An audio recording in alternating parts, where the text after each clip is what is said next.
All right. So we are live on Facebook. Good morning, everyone, and welcome to the 2020 Prepareathon virtual kickoff.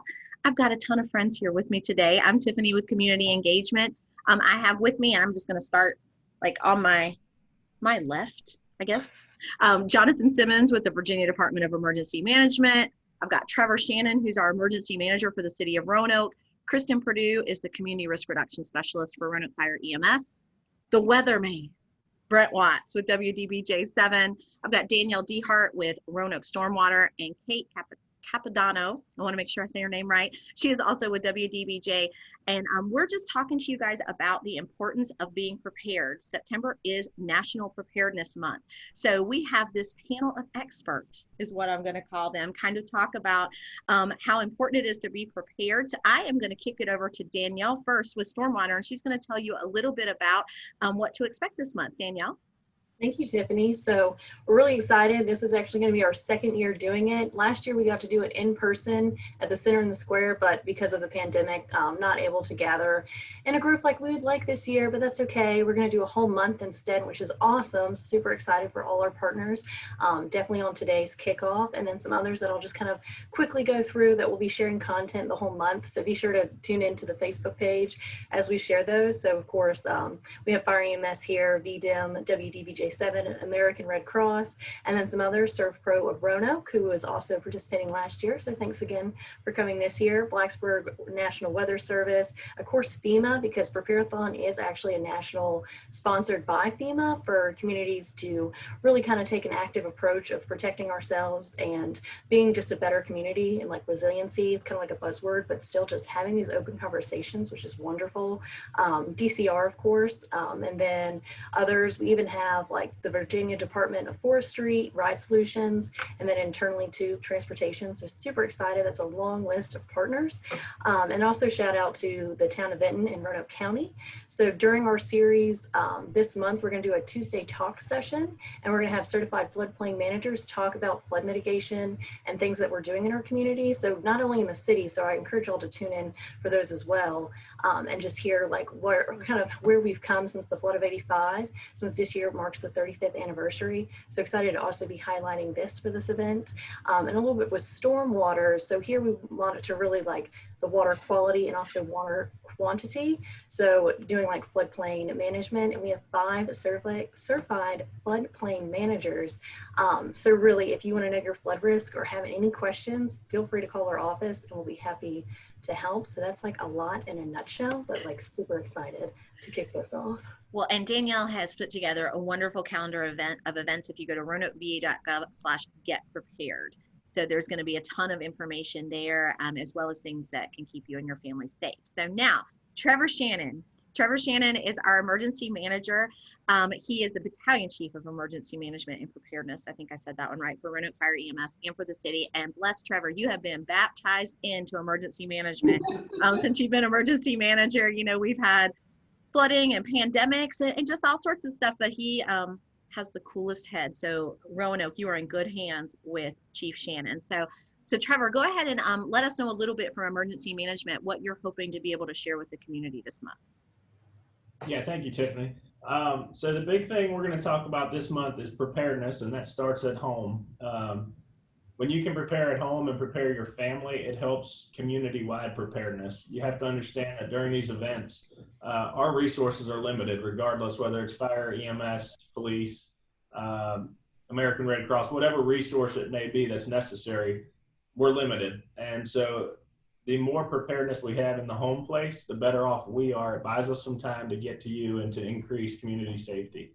So that's the number one topic. Number two is preparedness in the city level, as far as what I'm working on and what we're working on, comes from our Hazard Vulnerability Assessment, also known as the HVA. We use that. We have community partners that help us complete that, community members, citizens, all the like. And so our top hazards, natural hazards, flooding, severe thunderstorms, and our top technological hazards, electric failure and internet failures. All these things we prepare for and we have plans for, and we would encourage folks at home to do the same. So those are two big things we're going to talk about. The third thing we're going to talk about is flood mitigation efforts and turn around, don't drown, and you'll hear that numerous times today. Please do not drive through moving water. And I talk about this. This is one of those things, as Tiffany said earlier, one of the things that keeps me up at night. Swiftwater rescue and response is the most dangerous response the Fire and EMS department has. So we encourage you all to please pay attention to that message, understand what we're telling you, because it's just a few inches of water that can move a vehicle. And on top of that, if you do get stranded in the vehicle in water, you cannot see what's below that 6, 7, 8 inches of water. Whether it's a manhole cover that's been moved off the roadway and you now have an open drain pipe or whatever that may be. So another key message, and I'm really going to push that this month, you'll probably hear it over a dozen times, but I am very passionate about it. I've been in the fire service for more than 15 years, and I've been on the Swiftwater team for over 10 years. So I'm extremely passionate about it, looking out for all these public safety responders that are going to be involved in those incidents. So. Absolutely. And I think that is important to note. Many times we do see people walking through flooded roadways too, and those manhole covers. People don't realize, I mean, you step in that, you're gone.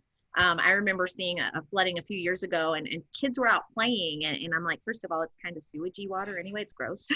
So to make sure that we're not doing that. And that's just some things that, you know, we've got to kind of keep in the back of our brain. So thank you, Trevor. And you will be hearing a lot more from Trevor. He is actually going to be doing something with Liana from Channel 7 or from WBBJ later today.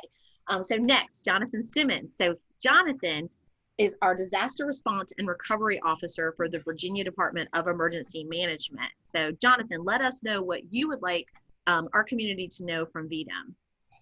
Right. Thanks for having me on, Tiffany. So, you know, this year has been pretty crazy as far as disasters. At one point, I believe the Commonwealth was under 4 state declarations of disaster for everything from COVID to the First Amendment protest in Richmond and other cities, Hurricane Isaias, as well as the thankful miss from Laura, and as well as other spontaneous or random flooding or wind events. So the big thing that VDEM wants to push, and what we're sharing here on the screen, is truly that 4-season preparedness. So understanding what the hazards in your area may be, and taking into consideration the season that it is, whether it be summer, winter, and what the major hazards in those seasons are. So snowstorm, loss of power, freezing temperatures. In the summer, the heat or drought, and the cool and the faller temperatures, maybe flooding or tornadoes.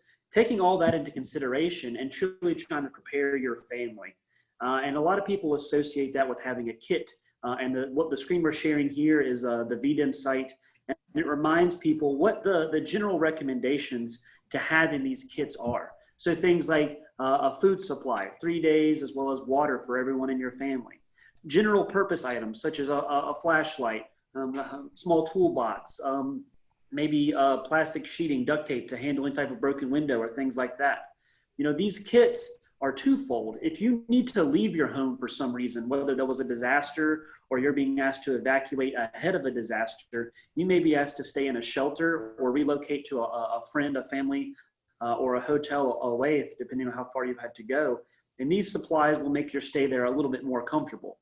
Alternatively, if you are staying in your home and you have some sort of loss of power or loss of infrastructure, you may need to do some alternative methods. And so that's why we push things like cleaning supplies, the bleach, the trash bags.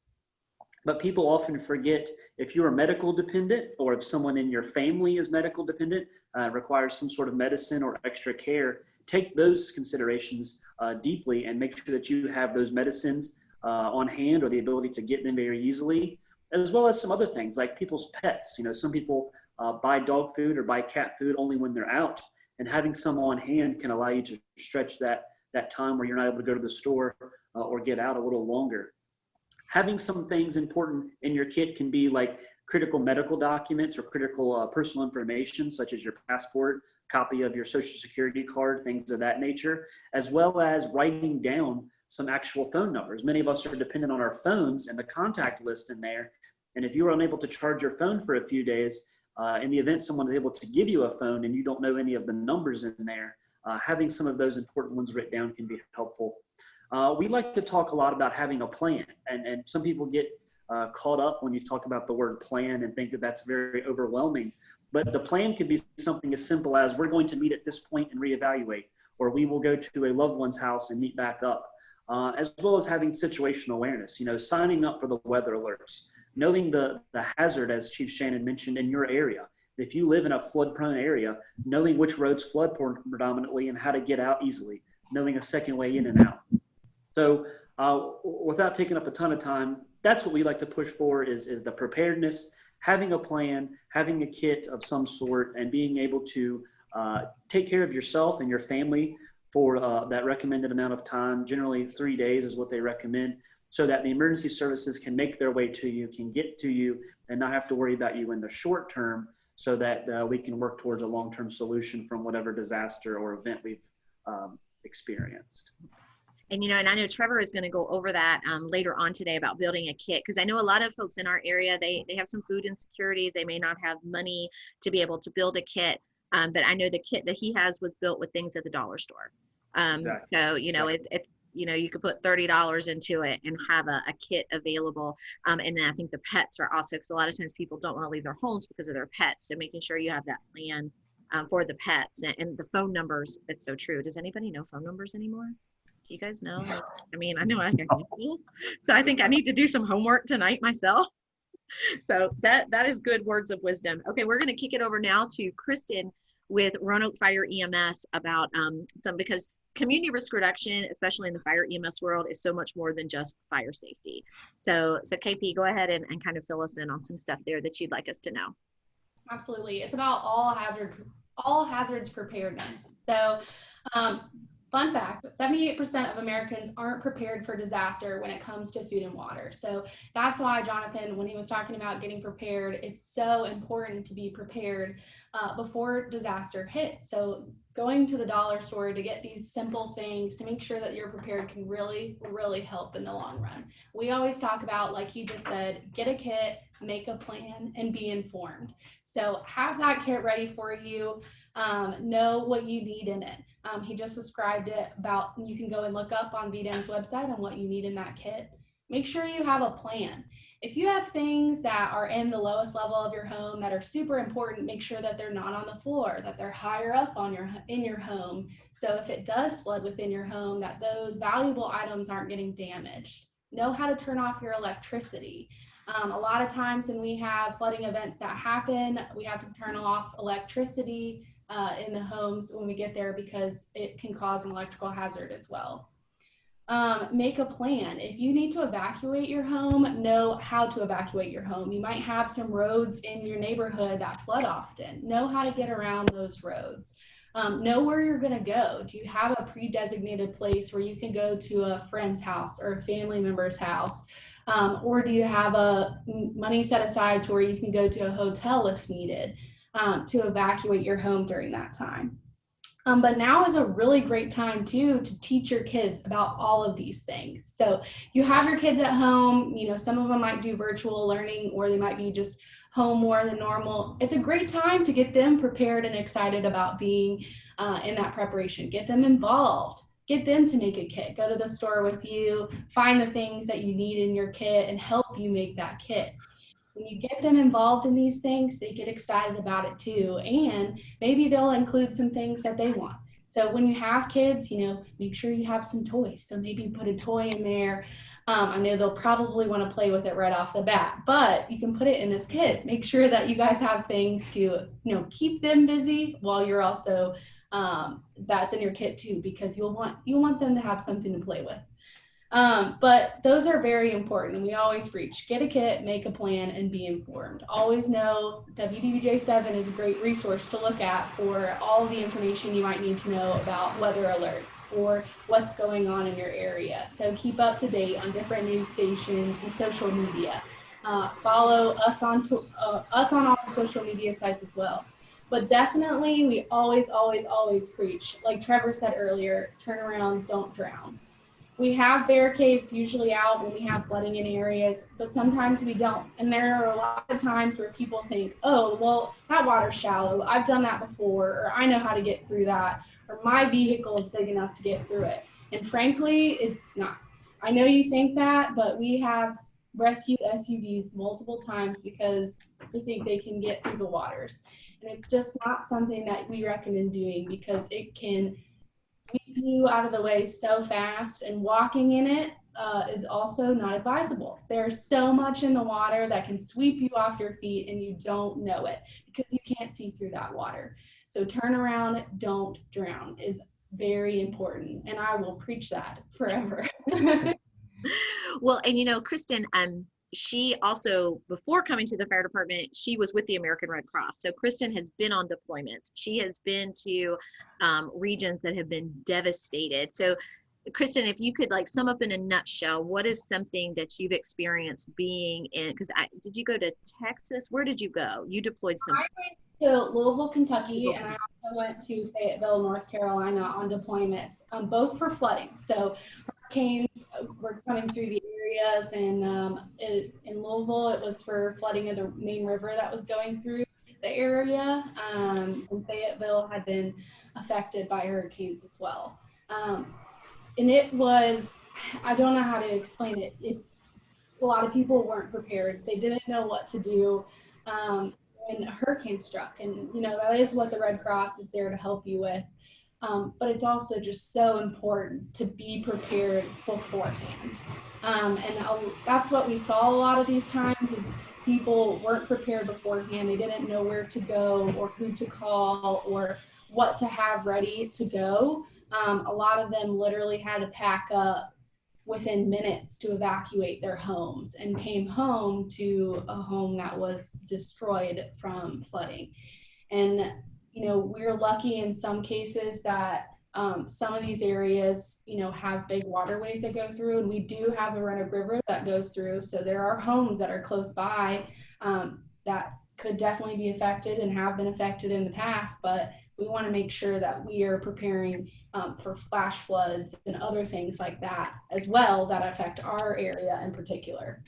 Well, I just know I remember you talking about how humbling it was seeing people that had lost everything. They just had the clothes on their back. So that's why we're doing things like this. And Jackie Grant with the Red Cross, she got pulled away to another meeting, but she did want us to remind you they have been deploying to where Hurricane Laura is. They're also always in need of blood. So if you can donate blood, that's always something good to have on hand, especially before a disaster. And it is Sickle Cell Awareness Month. So we're really trying to also, with Preparedness Month, have some of our African Americans in our community go out and donate blood too, because that's so important.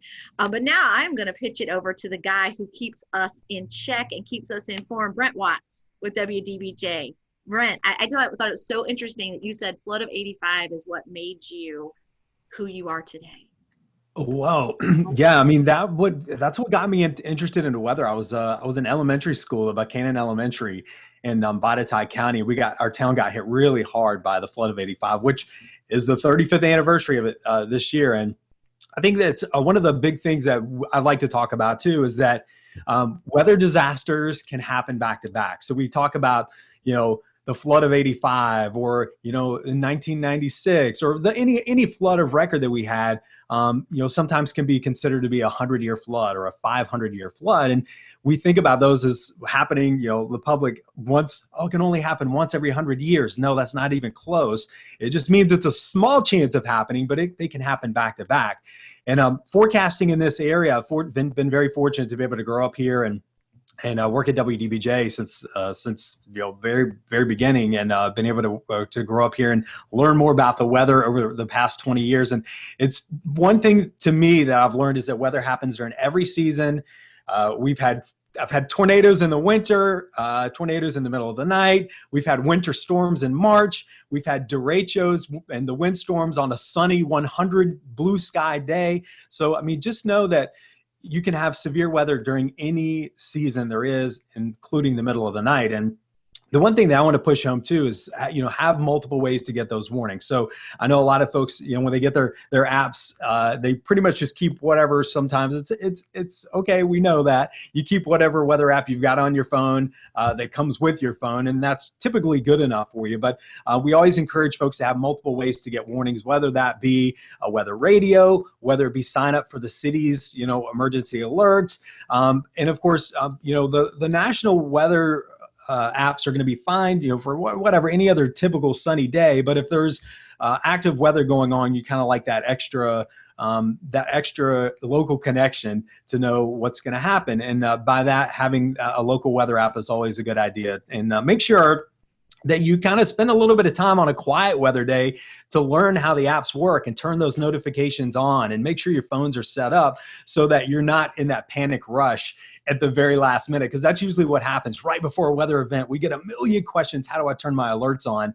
And that is why we have September, and what we're talking about this now is just to get prepared and to do those things so that you're not in a rush, because the more information that you have available to you beforehand, the less stressed you're going to be, the more you can be ready. And also, if you're an adult and a parent, you're going to set the tone for the kids. And so you don't want them to be stressed out. You want to be calm, cool, and collected. So just know that that's kind of what we're focusing on. So have multiple ways, use those weather apps to keep you connected.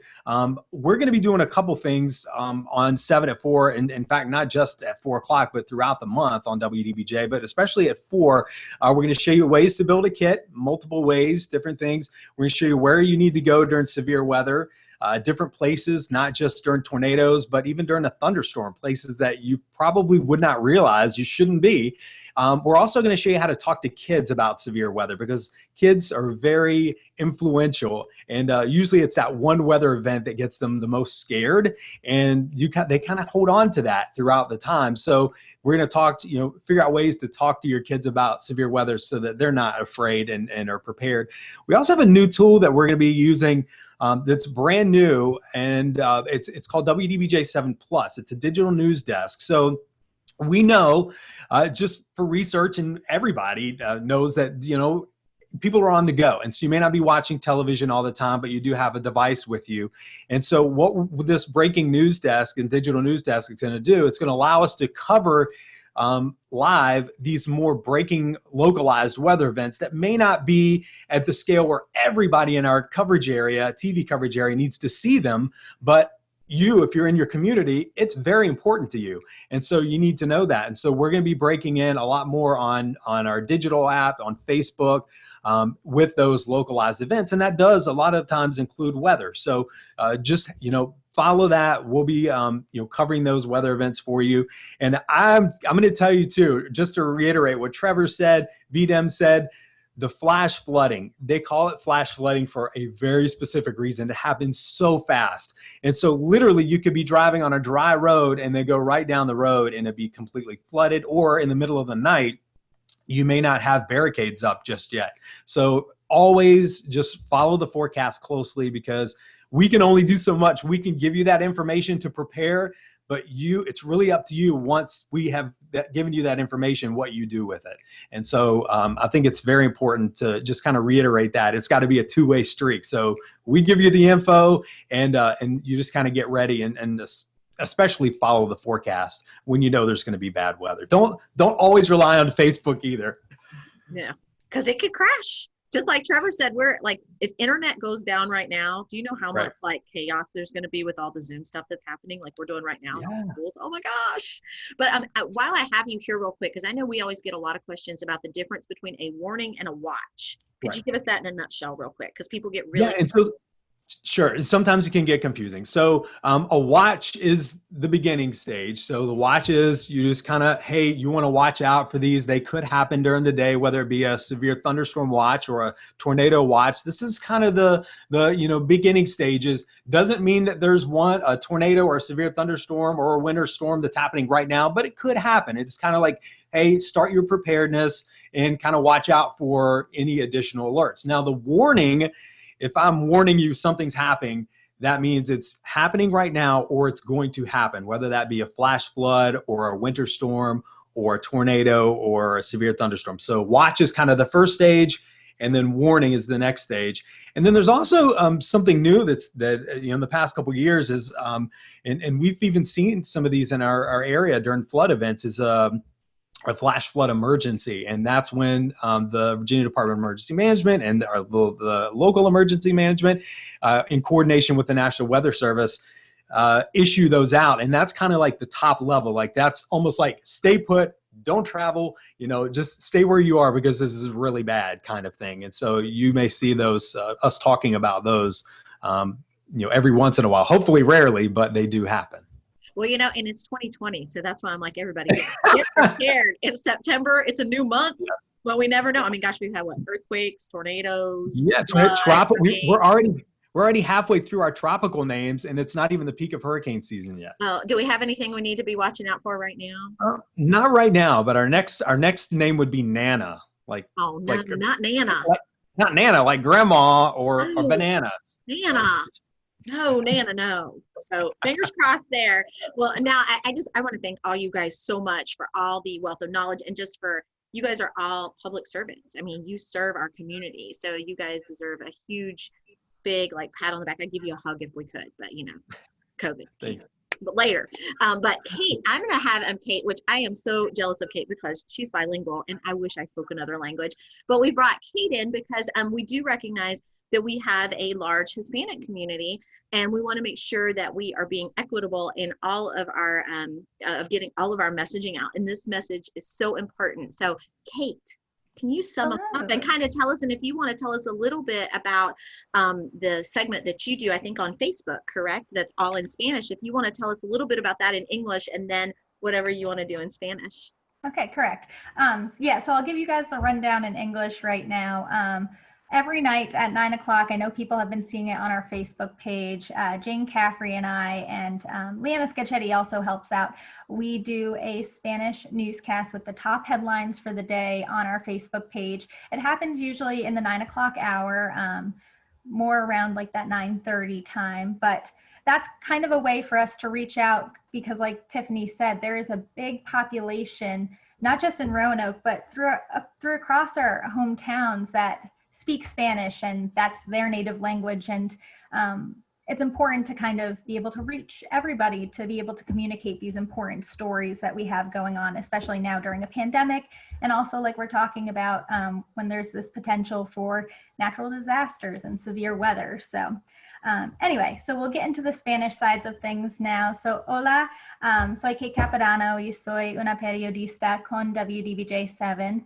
Y como ya sabemos, ahora estamos hablando sobre cómo puede prepararse para lo inesperado. Y esto es importante porque durante esa época del año, pero durante cada parte del año, podemos ser golpeados por el clima severo. Entonces, eso es como tornados, un sistema tropical o solo una tormenta muy fuerte. Y entonces tenemos que estar listos ahora para proteger nuestras familias. Y no es difícil prepararse. Una cosa que puede hacer esta semana es un kit de suministros. Y este kit debe tener cosas como comida, agua y otras cosas, por lo menos para 72 horas o 3 días. Y ese kit debe tener cosas como un galón de agua para cada persona,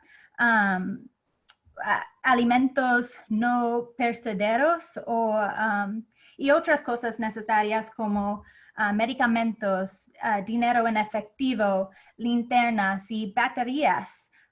También ustedes deben hacer copias a documentos importantes como identificaciones y cuentas bancarias, porque a un punto puede ser necesario evacuar su casa o su hogar. Entonces, es importante tener esos casos listos ahora para prevenir algo mal ocurriendo. Y esto es solo un poquito que puede hacer para protegerse. Hay muchos más recursos que tenemos para explicar todo esto, y un recurso es un sitio web, listo.gov, y ese sitio es muy bueno porque tiene todos los recursos y todas las recomendaciones en español. Entonces es muy fácil para leer y aprender más sobre qué debe tener en su casa para proteger su familia. Y también con nosotros en WDBJ7. Cada noche a las 9 tenemos un reportaje en español y esto puede encontrar en nuestra página de Facebook cada noche a las 9 y tenemos un resumen a las noticias diarias. Y esto es útil porque es importante mantenerse informado, especialmente cuando hay un desastre natural. La ciudad de Roanoke organizó todo esto y ellos están utilizando este mes para animar la gente a prepararse y cada semana ellos van a compartir información y consejos sobre cómo estar listos. Y por supuesto, nosotros con WDBJ7 tendremos esa información en nuestro reportaje de español también. So, eso es todo. Good job. Thank you, Kate. Yeah, and thank you for everybody that took some time this morning to be able to help us virtually kick off Prepareathon. Like Danielle said, normally we would have been like a Saturday, we would have been down on the market kind of doing stuff, but we're having to step back and do things a little different this year, but it's all good things. I appreciate all you guys. I have dropped some things down in the chat on Facebook. So information that you can get to share with your family, because it's so important to just take a few minutes this month and get prepared. And I appreciate Kate as well, because it's also welcoming week month. So that's what we do here in Roanoke. We want everybody to feel welcome and to get the information they need. So I appreciate all of you guys this morning. Have a great day. Everybody get prepared. Listen to Brent tonight, because I love when you explain things in like weather terms, because I'm like, you got to listen to him again. Don't wait. Because a lot of times us in like emergency management and fire EMS, we get up on our soapbox and we're like, do this, don't do that, do this. So you really bring it home, because you are that trusted person that's in everybody's living room every night. So I appreciate you taking a few minutes this morning, but you guys all have a great night and we will see you soon. Bye-bye. Bye. Thank you.